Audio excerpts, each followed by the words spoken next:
Nous allons donc commencer la remise des prix du Cercle d'excellence. J'invite donc le recteur de l'Université du Québec à Montréal, M. Robert Proulx, à nous présenter M. Paul-André Linteau, professeur au département d'histoire de l'UQAM. Merci. La partie très intéressante de la job. Alors, Madame la Présidente, chers récipiendaires, chers collègues, chers amis, c'est avec une immense fierté que l'UQAM et bien sûr son recteur présente Paul-André Linteau au Cercle d'excellence de l'Université du Québec.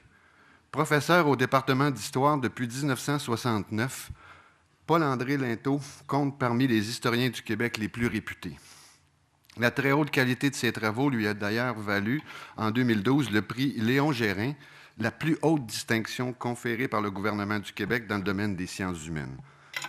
Ce prix du Québec s'ajoute à une liste déjà longue de récompenses, dont le prix André Laurando de l'ACFAS, le prix Lionel Gault de l'Institut d'histoire de l'Amérique française, le prix international d'excellence en études canadiennes et le prix Sir John A. Macdonald de la Société historique du Canada. Cette nomenclature suffit à vous donner une idée de la difficulté qui m'incombe aujourd'hui. Comment résumer la carrière aussi riche, longue et prolifique que celle de Paul-André Linteau, tout en suivant la consigne des 5 minutes? Vous l'aurez deviné, il m'a fallu faire des choix déchirants parmi les hauts faits d'armes de mon estimé collègue. Pionnier de l'histoire urbaine au Québec, Paul-André Linteau s'est particulièrement distingué par ses travaux sur Montréal. Outre son Maisonneuve ou Comment des promoteurs fabriquent une ville, découlant de sa thèse, il a produit une magistrale Histoire de Montréal depuis la Confédération, un ouvrage de 600 pages, tout à la fois érudit et passionnant. On lui doit bien d'autres livres sur Montréal, dont La rue Sainte-Catherine, qui retrace l'évolution de la célèbre artère, auquel vient s'ajouter un collectif illustrant l'histoire fascinante de cette grande dame montréalaise qu'est la place Ville-Marie. Paul-André Linteau est aussi connu comme un défricheur de l'histoire du Québec après la Confédération. Sa contribution la plus remarquée a été la publication en 2 tomes de son Histoire du Québec contemporain. Réalisée en collaboration avec René Durocher, Jean-Claude Robert et François Ricard, fruit de 15 années de recherche, l'œuvre est devenue un classique. Loin des discours réduisant le Québec à une société rurale traditionnelle et folklorique, l'approche met en lumière la diversité de la société québécoise du passé sur le plan du territoire, de l'économie, des collectivités, des courants d'idées et des mouvements politiques. Une vraie bombe dans l'historiographie d'alors. Paul-André Linteau a été aussi l'un des premiers historiens québécois à s'intéresser au visage cosmopolite de Montréal. Aujourd'hui, cette thématique est au centre de ses travaux. Et comme Paul-André ne fait jamais les choses à moitié, il mène de front un programme international de recherche sur l'immigration française au Canada, de même que l'écriture d'un livre sur l'histoire de l'immigration au Québec, en plus d'organiser dans ses cours des visites terrain allant du Chinatown à la Petite-Italie, en passant par la Maine et le quartier portugais. Son immense savoir et sa générosité font de lui un historien apprécié des médias. Le Musée Pointe-à-Caillère, le Centre d'histoire de Montréal, le Musée McCord, le Centre canadien d'architecture et la Société du Vieux-Port font régulièrement appel à son expertise. Son rayonnement est indéniable. La Société historique du Canada, la Société canadienne d'histoire urbaine, la Société d'histoire nationale du Canada ont toutes bénéficié du leadership Linteau. Membre de la Société royale du Canada, il a écrit le fameux « Que sais-je » sur l'histoire du Canada, dont la 5e édition s'apprête à voir le jour. Ces ouvrages, ces articles ont été publiés en Europe, aux États-Unis, au Mexique, au Brésil, au Japon et en Inde. Ces travaux sont traduits en anglais, en espagnol, en italien, en portugais et en roumain. Côté formation, il a dirigé 13 thèses et 66 mémoires, participé à une 40aine de jurys d'évaluation et donné nombre de cours et de séminaires à tous les cycles. Directeur de collection chez Boréal, il a été l'accoucheur de nombreux historiens. Un effet Linteau qui a permis la publication de 118 ouvrages, contribuant à faire connaître les Gérard Bouchard, Louise Deschênes, Lucia Ferretti, Yves Gingras et Alain Greer et bien d'autres. Doté d'une capacité de travail inouïe, Paul-André Linteau n'a jamais hésité à sortir des sentiers battus, à produire des connaissances inédites, à mobiliser les savoirs. Ce faisant, il a certes permis d'enrichir l'histoire du Québec, mais aussi il a su rendre cette histoire intelligible, accessible, passionnante pour des publics de tous âges et de tous milieux. Introduire Paul-André Linteau au Cercle d'excellence de l'Université du Québec, c'est reconnaître à sa juste valeur l'ensemble de ses contributions en tant que professeur, chercheur, auteur, éditeur, directeur littéraire, vulgarisateur et communicateur. Toutes mes félicitations, Paul-André.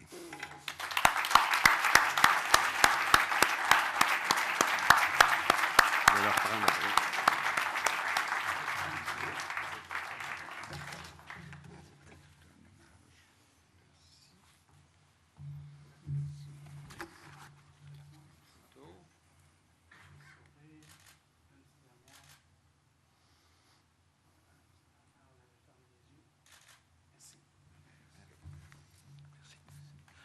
Toutes nos félicitations, M. Linteau. Merci beaucoup, M. Proulx.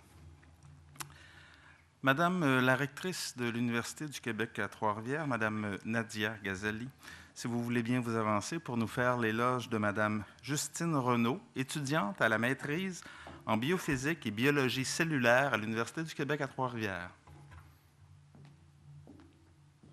Merci, Monsieur Roy. Madame la Présidente de l'Université du Québec, chère récipiendaire d'un prix ou d'une mention d'excellence de l'UQ, chers collègues, chefs d'établissement, chers membres du milieu universitaire, distingués invités. De toutes les fonctions dévolues aux chefs d'établissement d'enseignement et de recherche, une des plus agréables, la plus excitante, comme dirait Robert, mon collègue, et sans doute de reconnaître publiquement la qualité du travail accompli par ceux et celles qui contribuent à la mission universitaire. Avant d'aller plus loin, il y a sûrement lieu de rappeler ce qu'est au juste la mission universitaire. Si on ramène les choses à l'essentiel, notre travail à tous et à toutes consiste principalement à mettre en rapport des étudiants venus apprendre et des professeurs et des enseignants désireux de développer et de transmettre la connaissance. C'est le fondement de l'université, le noyau dur autour duquel gravite une foule de gens qui se dévouent pour l'éducation et la science. Partons de là.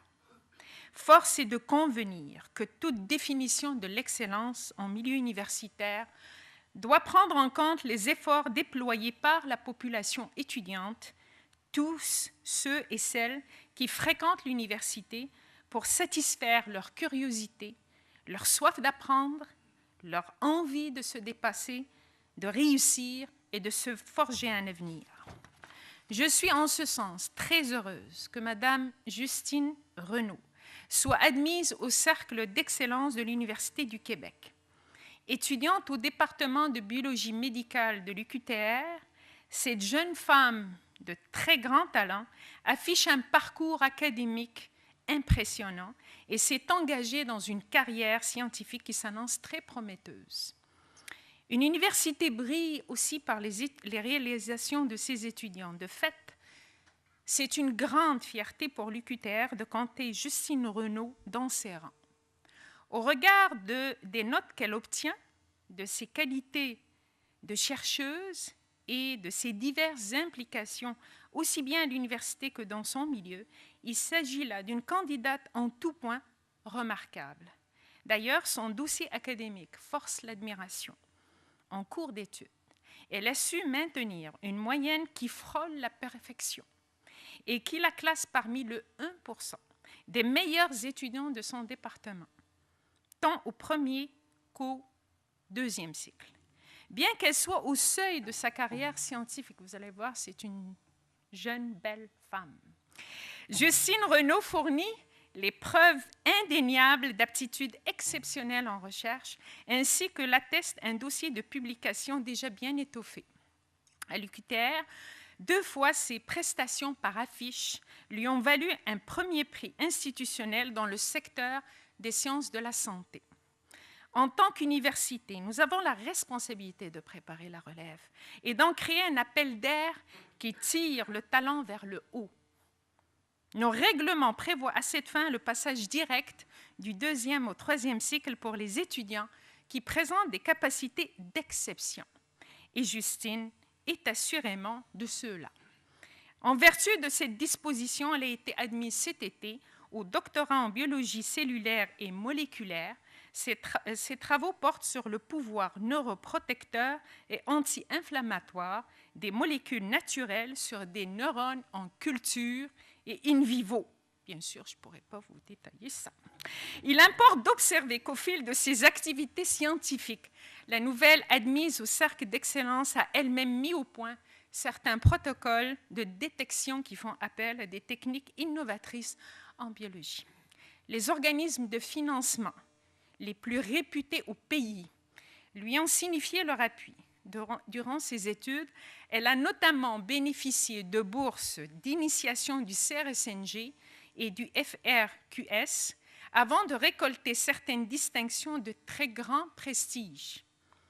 Elle a ainsi mérité la bourse Julie Payette et une bourse du programme d'études supérieures Vanier, destinée à recruter et à garder au pays les meilleurs étudiants de doctorat du monde et à promouvoir le Canada en tant que centre d'excellence en recherche et en enseignement supérieur.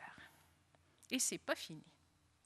Parallèlement à son brillant parcours étudiant, Justine est une jeune femme fortement engagée dans la communauté qui fait preuve d'un leadership incontestable. Elle s'est distinguée dans les forces armées canadiennes où elle a rapidement accédé à des postes d'officier. Ses supérieurs ayant tôt fait de reconnaître ses talents de communicatrice, on lui a confié des responsabilités de plus en plus importantes, notamment en matière d'instruction et d'encadrement.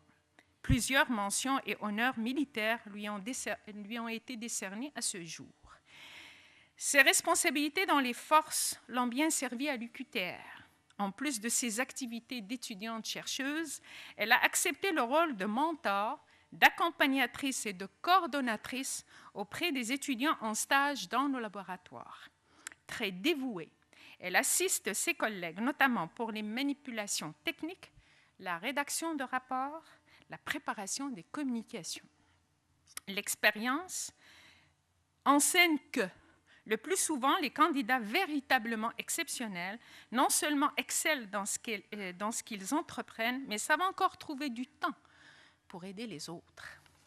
Voilà donc esquissé à grands traits le parcours d'une étudiante extrêmement dévouée dans les réalisations remarquables, la maturité intellectuelle et les aptitudes de leader valent à présent un témoignage de reconnaissance de l'Université du Québec.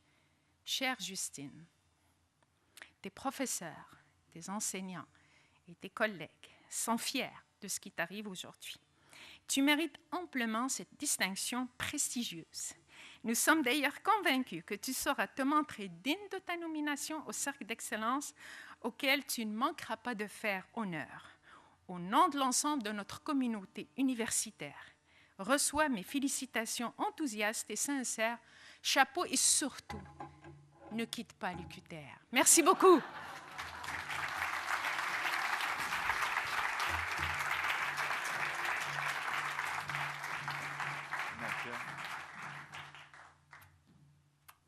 En ce moment, c'est bon. Je ne suis pas tombée en bas de mes souliers, mes écharpes.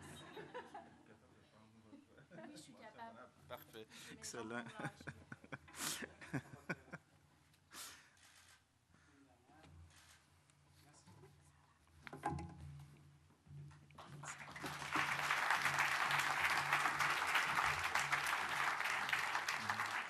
Félicitations, Mme Linteau. Merci beaucoup, Mme Ghazali.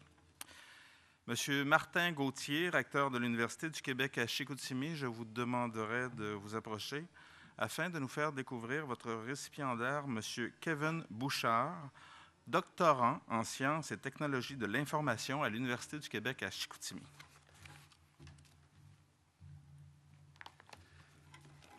Madame la Présidente, chers collègues, dirigeants d'établissement, distingués invités. J'ai l'immense plaisir de vous présenter la candidature de M. Kevin Bouchard, étudiant au programme de doctorat en sciences et technologies de l'information de l'UQO, offert en extension à l'UQAC. Donc, merci, Jean Vaillancourt, de nous permettre de démontrer la franche collaboration qui existe entre nos institutions. Donc, je débuterai mon éloge en vous citant un titre d'un de nos hebdos régionaux du printemps dernier. on y écrivait « Reboiseur à docteur en informatique ». Kevin Bouchard voulait juste voir à quoi ça ressemblait l'université. Donc, c'est un peu le profil c'est le profil de l'étudiant de première génération. Donc, Kevin a fait des études collégiales à Alma, a travaillé comme reboiseur et a décidé d'aller voir ce qui se passait à l'université. Et il y est toujours. Donc, Kevin était un étudiant de première génération, le premier fils de sa famille élargie, comme il le dit lui-même, à obtenir un diplôme universitaire. Donc, Kevin connaît bien le travail difficile physiquement et celui aussi mentalement.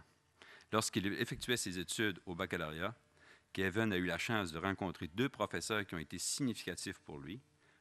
Je dirais plutôt que Kevin a été un bon opportuniste.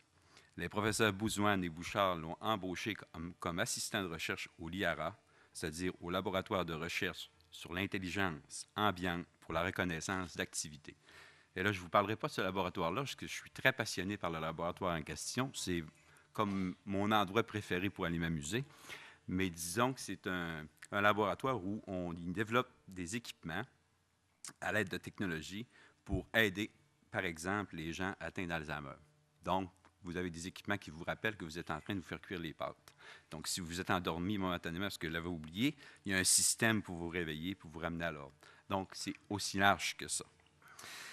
Donc, Kevin a accepté cette offre malgré une offre salariale beaucoup moins importante que celle de déboiseur. Donc, quand vous êtes déboiseur, vous apprendrez que c'est quand même assez rémunérateur. Donc, ils l'ont aussi encouragé à poursuivre à la maîtrise et au doctorat au Canada, au Japon, en Grèce, aux États-Unis et en Angleterre. Il a également accumulé différentes bourses, mais aussi des prix prestigieux. De quoi faire rêver tous nos étudiants.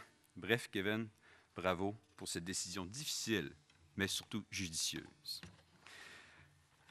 Il a d'abord travaillé donc sur la simulation d'habitat intelligent, puis sur la reconnaissance elle-même d'activités, ainsi que sur le raisonnement spatial qualitatif. Je vous épargne les détails techniques, mais quand on voit les jeunes chercheurs dans ce laboratoire-là en train de travailler sur leur technicalité, je vous dirais que, d'ailleurs, quelques brevets dont Kevin a participé sont en dépôt pour toutes ces inventions-là, donc c'est fort intéressant. Dès son premier stage d'assistant de recherche, puis durant sa maîtrise et son doctorat, Kevin écrira avec l'aide de ses directeurs de recherche de nombreuses publications scientifiques qui seront acceptées dans les conférences internationales par année par les organismes scientifiques les plus réputés tels que l'IAE, l'ACM, Elsevier, Springer, dont l'une présentée au Japon, dont le taux d'acceptation est inférieur à 10 %. Il a obtenu en décembre dernier le Best Presentation à l'International Conference of Network and Burden System for Every Application en Angleterre, dénotant son aisance devant le public et les chercheurs à transmettre des connaissances scientifiques de manière dynamique. Bravo encore. Donc, la technique de Kevin, pas de PowerPoint, pas de formule mathématique, j'ai misé sur la signification de tout ça, comme il l'a dit lui-même. Donc, un bon pédagogue en devenir. Ses contributions scientifiques et son excellence académique, je pense que c'est un seul cours où il n'a pas pu obtenir un A+, tout en enseignant au Cégep de Jonquière comme chargé de cours et aussi à l'université. Donc, ses contributions lui ont permis d'accumuler de nombreuses bourses d'excellence, telles que la bourse BPM Innovation, qui n'est pas si généreuse, mais qu'il a décidé d'accepter par objectif stratégique contre d'autres bourses qui étaient plus rémunératrices. Mais il tenait à celle-là.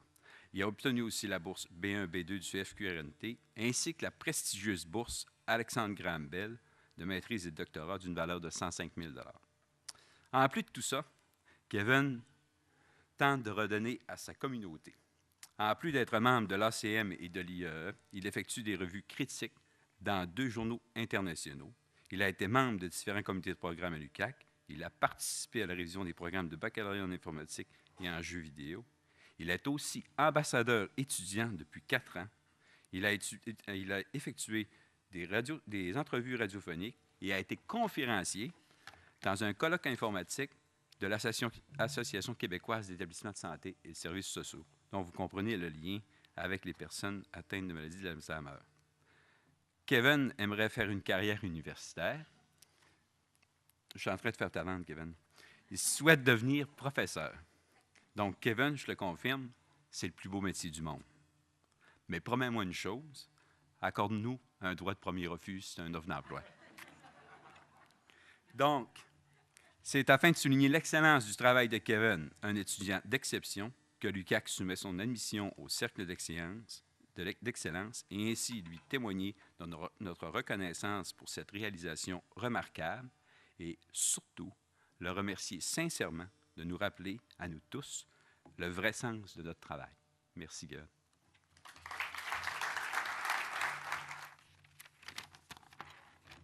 Madame la présidente de l'UQ, membres de l'Assemblée des gouverneurs, chers collègues, je voudrais saluer également au passage, si vous me permettez, le recteur sortant de l'UQAM, M. Michel Ringuet, qui nous fait le bonheur d'être ici ce soir avec nous, en espérant, M. Ringuet, que les souvenirs de travail que nous avons eus ensemble dans les dernières années ne soient pas ceux qui vous inspirent maintenant pour être aussi heureux dans votre retraite.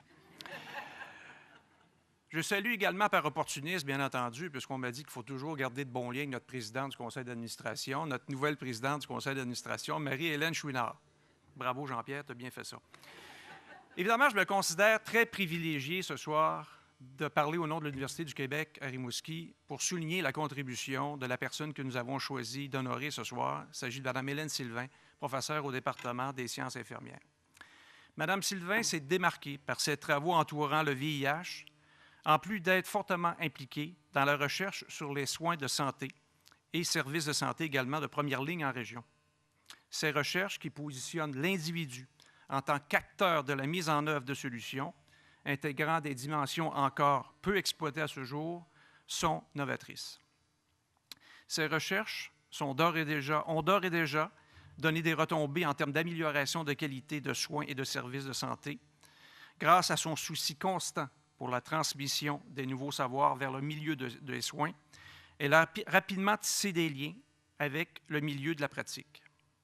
Toutes ces facettes lui ont permis d'établir une programmation de recherche arrimée aux besoins du milieu, de développer une expertise reconnue et sollicitée et d'exercer un ascendant indéniable, favorisant la concertation. L'expertise de Mme Sylvain est sollicitée autant par ses pairs que par des intervenants du milieu de la santé. Mentionnons à titre d'exemple sa participation à d'importants projets de recherche soutenus par l'Agence nationale de recherche sur le sida en France. Les résultats issus de ces travaux servent désormais à plusieurs égards de source d'inspiration pour des recherches au Québec, en France, au Brésil et en Suisse. Sur le plan de la vulgarisation des savoirs et de la transmission des connaissances, je souhaite mettre en évidence le rôle de Mme Sylvain dans la mise sur pied d'une série de conférences grand public sur le thème de la santé.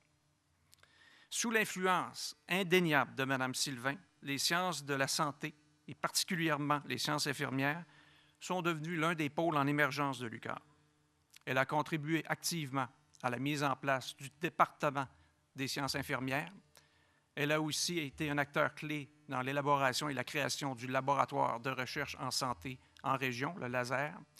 Elle a aussi initié un consortium qu'on appelle le consortium Interest Santé, où se côtoient la pratique et la recherche dans un but de favoriser la formation, la recherche et le transfert pour améliorer les soins de santé de première ligne en région.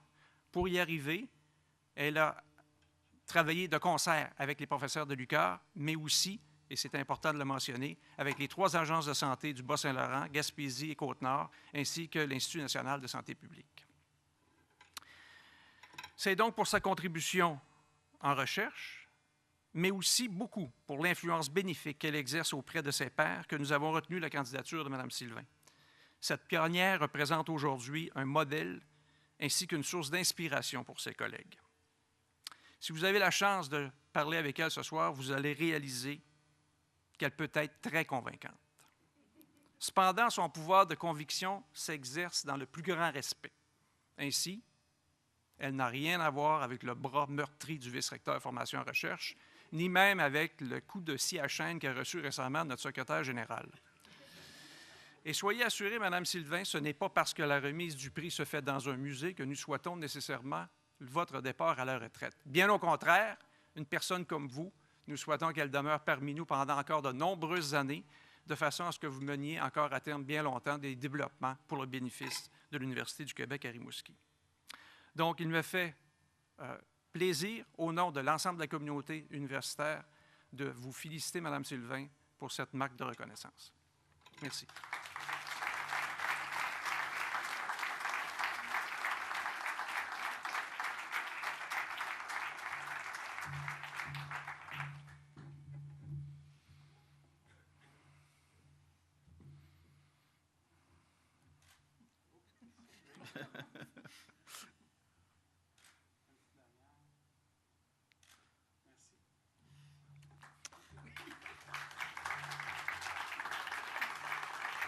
Félicitations, Mme Sylvain.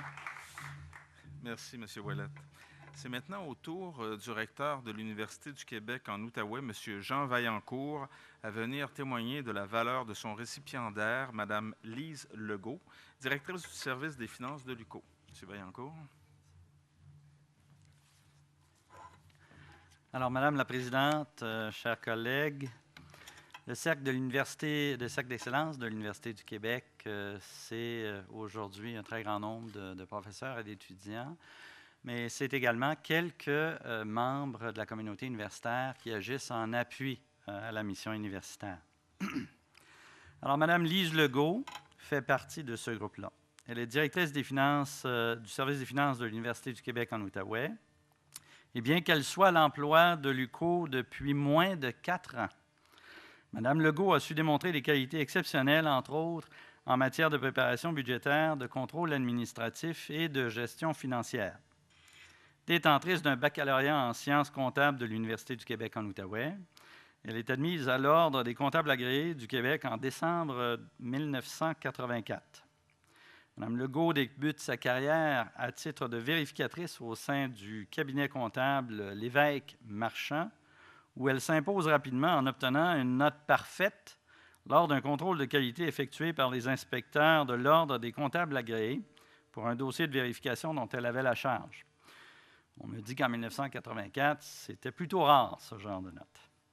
Après plusieurs années de vérification et cherchant de nouveaux défis, Lise Legault se dirige vers la gestion des ressources financières de certains établissements, notamment de niveau collégial, et elle consacre plus de 20 ans avant de joindre l'UQO en 2010. Dès son arrivée, elle fait preuve d'une capacité d'apprentissage et d'adaptation tout à fait remarquable, en s'appropriant en peu de temps les règles de financement universitaire associées au fonctionnement de l'UQO. On comprend tous la complexité des règles de financement universitaire. Elle a réussi ça en un temps record. Elle saisit rapidement les caractéristiques et les particularités propres au secteur de l'enseignement et de la recherche. Avec doigté, elle réoriente la planification de son service et les tâches de son personnel pour procurer à l'institution un contrôle accru des budgets et une plus grande maîtrise de ses finances. La rigueur et la précision dont elle fait preuve donnent le ton à une nouvelle gestion financière à l'UQO. Son souci d'exactitude, sa détermination à maîtriser les paramètres de financement et les règles budgétaires du ministère, son sens aigu de la planification et sa capacité à composer et à interpréter une quantité imposante de renseignements financiers, parfois très complexes, sont absolument phénoménaux. En étroite collaboration avec ses collègues du réseau, Lise Legault s'assure que l'UQO dispose et bénéficie des meilleures pratiques de gestion financière, tout en ne manquant pas de participer à l'effort collectif par ses contributions distinctives. Il n'est pas rare que les représentants du ministère fassent appel à elle pour valider certains aspects du financement. C'est arrivé à plusieurs reprises. Mme Legault a su s'imposer comme une référence incontournable pour les gestionnaires de l'UQO. Sa capacité à identifier les éléments stratégiques de chacun des secteurs de l'université et la fiabilité des informations financières qu'elle produit facilite la prise de décision et offre un appui de taille à la direction de l'université. Les membres du conseil d'administration apprécient particulièrement son habileté à vulgariser les rapports financiers et à fournir des explications pertinentes à leur compréhension. Par sa vaste compétence et son inestimable expérience, elle inspire une grande confiance, notamment par ses interventions convaincantes et sa connaissance approfondie des éléments budgétaires et financiers. La conjoncture budgétaire difficile des derniers mois dans le réseau universitaire québécois et le passage aux nouvelles normes comptables ne font qu'ajouter à la lourdeur de la gestion financière de nos établissements. Sous son habile direction, l'équipe du service des finances travaille avec conviction et acharnement pour rencontrer les échéances souvent trop exigeantes imposées par l'appareil gouvernemental. Son implication personnelle dans l'établissement des différents rapports, et particulièrement dans la production des états financiers, relève de l'exploit. Mme Legault ne compte pas ses heures et même ses semaines. Elle consacre un temps énorme à son travail et c'est peu dire. Son sens des responsabilités, son professionnalisme et son dévouement font d'elle une gestionnaire de premier plan. Elle démontre un engagement, une fidélité et une loyauté à l'institution au-delà de tout ce qui est attendu. L'UQO peut se considérer privilégié de pouvoir compter parmi son personnel un cadre de la qualité de Lise Legault. Elle mérite pleinement la reconnaissance qui lui revient aujourd'hui pour sa contribution exceptionnelle à son université. Chère Lise, garde ton intensité et s'il te plaît, viens te joindre à moi. Bienvenue dans le cercle d'excellence de l'Université du Québec.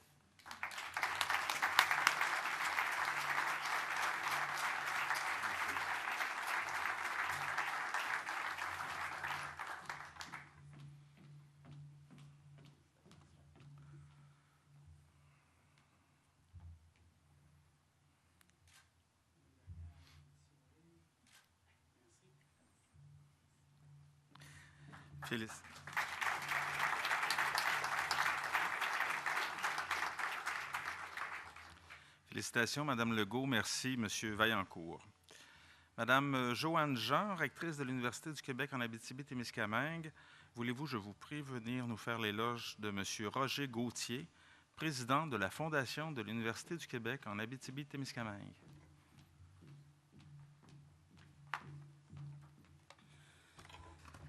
Madame la Présidente, chers collègues, on dit par chez nous, chers vous tous. Je ne veux pas te relancer, Jean, mais cette année, pour le cercle d'excellence de l'Université du Québec, à l'UQAT, on a décidé de vous présenter non pas un professeur, ni un étudiant, ni un employé, mais je dirais un membre, puis ce n'est pas le président de la Fondation non plus que je vous présente, mais je dirais que c'est vraiment un membre particulier de la communauté universitaire qu'on appelle un bénévole. Cette année, l'Université du Québec en Abitibi-Témiscamingue célèbre ses 30 ans. On est toujours en train de fêter quelque chose chez nous. 30 ans au cours desquels, je vous dirais que la défense de l'UQAT a été portée, oui, par la communauté universitaire, oui, par la communauté régionale, mais aussi par plusieurs bénévoles de partout en région. Je rappelle toujours, lors des collations des grades aux diplômés, l'importance de faire profiter la communauté de leurs compétences par une implication bénévole. Je leur dis souvent que même s'il semble parfois qu'ils ont peu fait, ce geste aura des effets souvent plus considérables qu'ils ne l'auront imaginé. Je vous dirais que dans le cas présent, je peux vous affirmer que l'UQAT est un très grand bénéficiaire de l'action de ce bénévole. C'est donc un immense plaisir pour moi de vous présenter la personne qui incarne certainement le mieux les 30 ans de l'Université du Québec en Abitibi-Témiscamingue, celui dont les convictions et l'énergie ont traversé le temps. Je vous présente donc le plus grand bénévole de notre organisation, M. Roger Gauthier. Roger fait partie de l'âme de l'UQAT. Entre lui et l'UQAT, c'est une longue histoire d'amour. Je vais donc devoir vous faire un peu d'histoire pour vous, même si je vais en venir à la dernière année, mais je dois quand même vous faire un peu d'histoire pour vous présenter Roger. Roger, c'est d'abord un militant, le développeur de la région qui a été séduit il y a 30 ans passés par l'idée d'avoir une université en Abitibi-Témiscamingue. Alors président du Conseil régional de développement. Il est fort conscient des limites d'une économie basée presque exclusivement sur les ressources naturelles. Il prône alors, comme plusieurs, la mise en place d'une université autonome. C'est un défi de taille pour une région de tout juste 150 000 habitants, où à l'époque, seulement près de 6 % de la population possédait un diplôme postsecondaire. Mais sa ferveur pour le développement de sa région l'a amené à voir beaucoup plus loin. Comme le disait Antoine Riboud, la passion fournit les arguments incontestables pour contourner les obstacles. Et c'est effectivement avec une passion débordante que Roger Gauthier a su convaincre les gens de l'Abitibi-Témiscamingue de l'importance de cet outil de développement des personnes, de la culture et du développement économique pour l'ensemble de la région. D'ailleurs, il défend ardemment le fait que cette dernière puisse porter le nom de l'ensemble de la région. Naissait alors, il y a 30 ans, la première université du réseau a porté le nom de sa région, l'Université du Québec en Abitibi-Témiscamingue. Dès la création de l'UQAT en 1983, Roger devient représentant étudiant au premier conseil d'administration de l'organisation. Ça, c'est certaines personnes qui le savent. Il a même retardé la fin de ses études, parce qu'il était étudiant, la fin de ses études d'une session, pour pouvoir faire partie de la première cohorte de finissants de l'UQAT. Il ne voulait pas être finissant du CEAT, le Centre d'études universitaires de l'Abitibi-Témiscamingue. Donc, il fait partie de la première cohorte de diplômés de l'UQAT. Roger se plaît à témoigner que grâce à l'UQAT, il a pu gravir tous les échelons de l'entreprise pour laquelle il a travaillé pendant près de 25 ans. C'est sans aucune gêne, et je me permets de le répéter, Roger, qu'il rappelle qu'il a débuté dans un poteau chez Télébec et qu'il a finalement pris sa retraite avec un poste de vice-président au développement de marché. Par la suite, en retraite, parce qu'il y en a, on l'a vu, qui, à la retraite, reviennent au travail. Roger fait partie de ceux-là. Après sa retraite, il a choisi de revenir au travail. D'appel privé qui emploie actuellement plus d'une centaine de personnes avec des contrats partout au Québec. Il est donc un fier diplômé de l'UQAT, tout comme son épouse Francine et ses deux filles, Catherine et Geneviève. Actif dans le monde des affaires, il était aussi du groupe fondateur pour la création d'une fondation à l'Université du Québec en Abitibi-Témiscamingue. Grâce à son dynamisme et ses relations, il aura d'ailleurs permis la mise en place d'un laboratoire en communication souterraine financé par Télébec.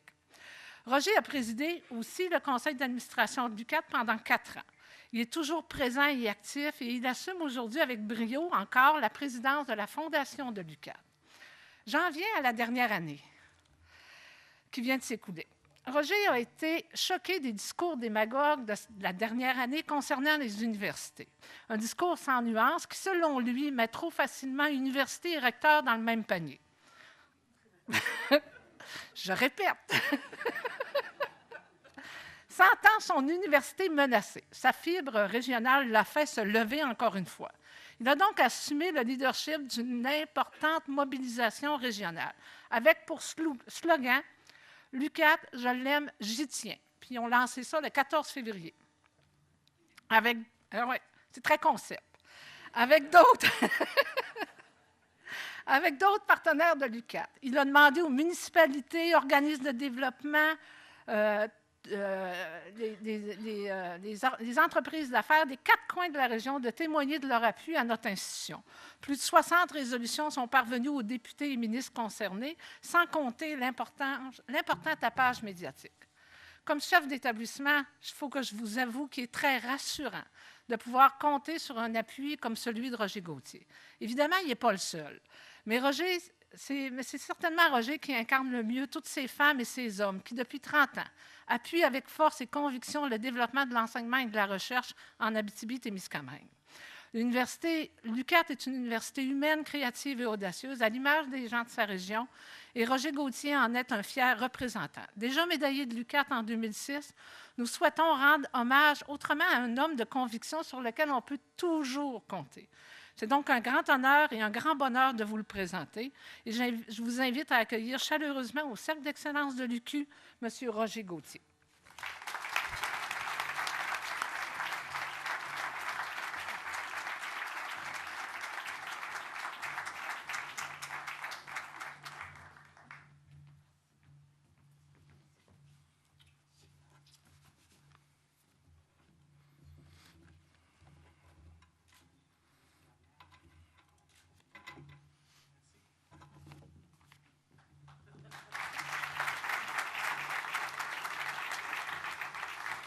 Félicitations, M. Gauthier. Merci beaucoup, Mme Jean. J'invite M. Daniel Coder, directeur général de l'Institut national de la recherche scientifique, à venir rendre hommage au professeur Bernard Long du Centre Eau, Terre, Environnement. Merci, André. Madame la Présidente, chers collègues, distingués invités, c'est un grand plaisir aujourd'hui de vous présenter le professeur Bernard Long au Cercle d'excellence de l'Université du Québec. Le professeur Long est le parfait exemple de ce qui fait la réputation de l'INRS. C'est un chercheur dédié, passionné, innovant, reconnu internationalement et soucieux que sa recherche ait un impact sur notre société. Le sentier professionnel qu'a suivi Bernard est intéressant et en grande partie marqué par l'Université du Québec au cours des 30 dernières années. Après un doctorat à l'Université de Toulouse III et un postdoc au Bedford Institute of Oceanography, il a été engagé comme associé de recherche à l'UQTR Nadia, 1 an et 1 jour, puis successivement comme professeur à l'INRS Océanologie, à l'INRS Géoressources et au Centre aux Terres-Environnement de l'INRS. Il est aussi professeur associé à l'ISMER de l'UQAR, Jean-Pierre, et à l'Université Laval, qui ne fait pas encore partie du réseau de l'Université du Québec, et à l'Université Kumamoto au Japon, qui, elle, a plus de chances que l'Université Laval de faire partie du réseau. Chercheur de réputation internationale, il est reconnu comme un expert en géologie et en sédimentologie, entre autres auprès de l'Agence internationale de l'énergie atomique et du Canadian Committee of Shoreline Erosion and Sedimentation. Il a publié près d'une centaine d'articles scientifiques dans des revues prestigieuses et a formé plus de 40 étudiants de maîtrise et de doctorat et 30 étudiants postdoctoraux. Il est responsable d'études majeures, entre autres sur la construction et la restauration d'aménagements côtiers, sur des sites d'exploration offshore et sur la cartographie des fonds du Saint-Laurent. Mais ce qui caractérise le plus Bernard, c'est son intérêt à développer de grandes infrastructures de recherche innovantes. Il est entre autres l'instigateur du laboratoire multidisciplinaire de scanographie, oui, un scan médical, mais dédié aux ressources naturelles et au génie civil, qui a permis des développements spectaculaires en foresterie, en archéologie, en métallurgie, en géologie pétrolière et d'autres. Et plus récemment, sûrement un rêve d'enfant, une énorme piscine à vagues, que nous appelons plus sobrement le laboratoire hydraulique environnemental, bassin expérimental de 120 mètres de long, générant vagues, courants et marées, unique au monde, et qui nous permettent des collaborations internationales de premier plan avec les grands laboratoires européens, asiatiques et nord-américains, mais qui permet aussi des études sur notre réalité au Québec, entre autres avec le ministère des Transports sur l'érosion de la route 132, par exemple, en Gaspésie. Notre université est très fière de compter dans ses rangs des chercheurs de la trempe du professeur Long et est heureuse de le présenter aujourd'hui au Cercle d'excellence de l'Université du Québec.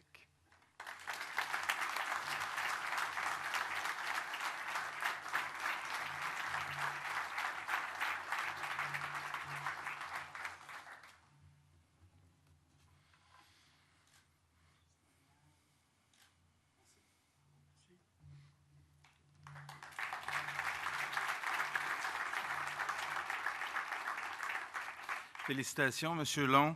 Merci beaucoup, M. Coder. M. Nelson Michaud, directeur général de l'École nationale d'administration publique, si vous voulez bien monter sur scène pour nous présenter Mme Nathalie Rinfret, professeure et titulaire de la chaire La capitale en leadership dans le secteur public.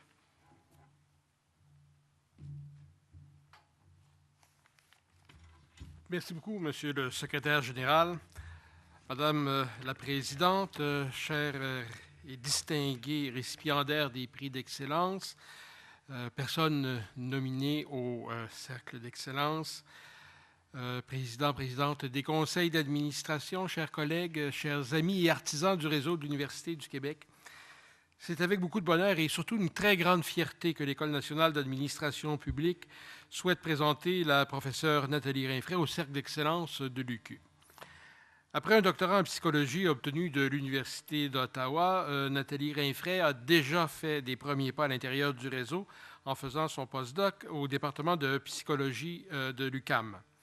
Elle s'est jointe à l'ENAP en 1991 comme professeure adjointe et dès son arrivée, ses qualités de chercheur ont été reconnues, de sorte qu'aussitôt qu'en 1992, elle contribuait activement aux travaux de la sous-commission de la Commission des études en matière de recherche.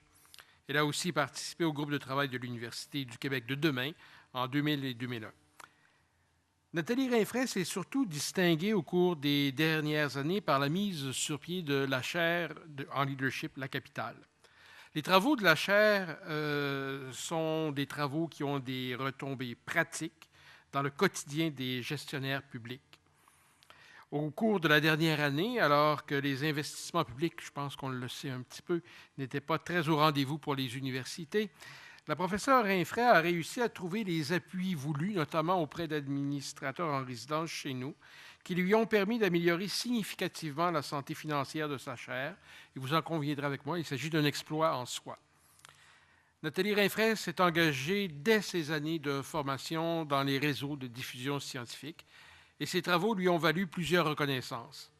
Parmi celles-ci, nous pouvons souligner le prix Roland Parenteau pour le meilleur article en langue française publié dans la Revue de l'administration publique du Canada et le prix du meilleur article dans la section comportement organisationnel de l'Association des sciences administratives au Canada. Elle s'est distinguée parmi ses pairs à l'ENAP en étant co-titulaire du prix d'excellence en recherche de notre institution en 2005. Et après avoir été finaliste au prix Leadership Deloitte de l'Institut d'administration publique du Canada, elle a remporté le titre de ce prestigieux prix au niveau canadien en 2011. Elle a aussi été, au cours de 2 années consécutives, lauréate, d'abord parmi les 100 chercheurs émérites et puis parmi les 125 femmes de réussite reconnues par le Journal économique pour les régions de Québec et Chaudière-Appalaches. Son engagement vers le développement de l'administration publique est assurément l'une de ses préoccupations constantes. Ainsi, de 2005 à 2008, elle a été directrice scientifique du service d'évaluation des compétences après avoir assumé la direction de ce service au cours des 4 années précédentes. Elle a été responsable du programme de soutien à la carrière pour les hauts fonctionnaires du gouvernement du Québec de 2006 à 2010. Et elle est présentement responsable du programme Cercle des jeunes leaders qui promeut et prépare la relève des cadres dans l'administration publique québécoise. Un tel parcours est déjà remarquable, mais il faut dire qu'il s'enrichit d'un engagement social important qui a amené Nathalie Rinfret à être membre fondatrice, puis membre du conseil d'administration du groupe Femmes, Politique et Démocratie, qui s'est lui-même mérité de nombreux prix et distinctions. Pour l'ensemble de sa carrière, sa capacité de chercheur, son désir de transmettre de nouvelles connaissances, son engagement civique et professionnel, Nathalie Rinfret mérite pleinement d'être invitée à joindre le Cercle d'excellence de l'Université du Québec. Je tiens à l'en féliciter et à la remercier pour ses nombreuses et fructueuses contributions qui nourrissent le rayonnement et la vitalité de l'ENAP, mais aussi de l'ensemble de notre réseau. Bravo, Nathalie.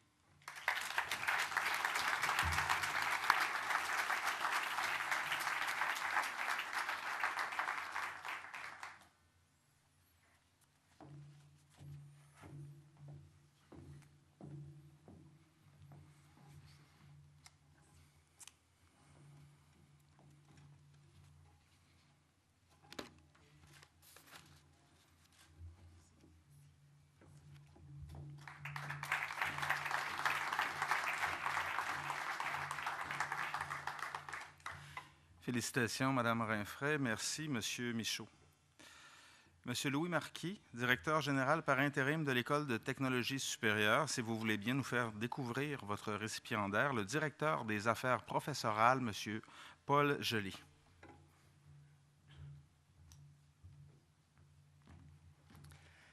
Madame la Présidente, chers vous tous, cette année, l'ETS désire souligner la contribution exceptionnelle de ce qu'on appelle un pilier. Ce pilier, et vous allez trouver très certainement curieux de me voir en parler dans le contexte d'une école de génie, il est parfaitement asymétrique. Laissez-moi donc vous expliquer pourquoi. Premièrement, il y a une asymétrie parfaite chez Paul sur le plan de son parcours. En effet, parler à Paul, c'est être tout de suite conquis par sa jeunesse d'esprit et son énergie débordante. Il se présente constamment, telle une recrue, prête à relever tous les défis. Pourtant, Paul est, au sens le plus noble de ce terme, un vétéran. Il compte plus de 30 ans d'un engagement indéfectible envers l'ETS. 30 ans au cours desquels il a marqué de son empreinte durable la gestion académique de son institution. 1983, il entre au département de génie mécanique de l'ETS. 1985, spécialisé en robotique, il passe au département de génie de la production automatisée. 1995, il est nommé doyen des études de premier cycle et des ressources. Par la suite, on confie à ce travailleur acharné l'intérim de la direction du bureau du registraire et celui de l'École des technologies de l'information. Le reste de l'histoire s'écrit au même rythme, effréné, voire endiablé. Aujourd'hui, en 2013, après avoir été, en plus de ce qui précède, directeur de la gestion académique et directeur du bureau des affaires professorales et des services académiques, on peut affirmer sans embâche qu'il a admirablement tout donné. Deuxièmement, il y a une asymétrie parfaite chez ce pilier sur le plan de sa personnalité. En effet, on ne lui connaît pas de faille. C'est un pilier, chose rare de nos jours, sans fissure. En revanche, ses qualités sont innombrables. Qu'est-ce qu'on dit? Par ici qu'il est efficace, méthodique et minutieux. Par là, on ajoute aisément qu'il est loyal et totalement déterminé. Au surplus, on lui reconnaît générosité et rigueur, deux qualités qu'il a notamment mises de l'avant à titre de représentant de l'ETS au sein de l'Ordre des ingénieurs depuis 1993. Bref, on ne s'étonnera pas de savoir que sa collaboration et sa compagnie ont toujours été très recherchées. Troisièmement, il y a une asymétrie parfaite chez Paul sur le plan de ses accomplissements. En effet, Paul est d'une modestie totale. Pourtant, ses réalisations ne se comptent plus. Parmi celles-ci, on doit à Paul le système interactif de consultation du dossier étudiant et d'inscription appelé Cheminot, avant-gardiste à l'époque et pourtant toujours utilisé aujourd'hui. Il est également l'instigateur du système de gestion informatisée des encadrements individualisés des professeurs. Il a conçu un site web pour le décanat des études, tout cela sans compter ses initiatives régulières en matière académique. En somme, nous avons affaire à un développeur né, au ton conciliant et à l'accent chaleureux. Cher Paul, l'ETS se prépare à prendre un autre tournant, un tournant heureux puisque le leitmotiv qui est le nôtre est « Poursuivons notre irrésistible élan ». Si nous pouvons être ainsi motivés, c'est grâce à un club sélect de pionniers, d'infatigables réalisateurs et de sympathiques collègues. Tu fais partie de ce club sélect qualifiable d'excellent. Et, suivant cette fois-ci une symétrie à la logique implacable, tu feras désormais partie du cercle d'excellence de l'Université du Québec. Bravo.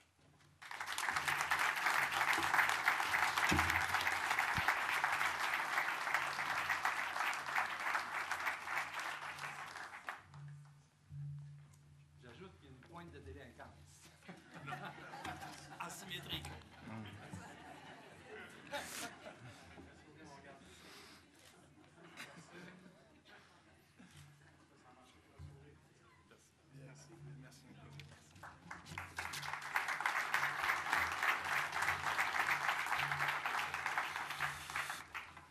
Félicitations, M. Joly. Merci beaucoup, M. Marquet.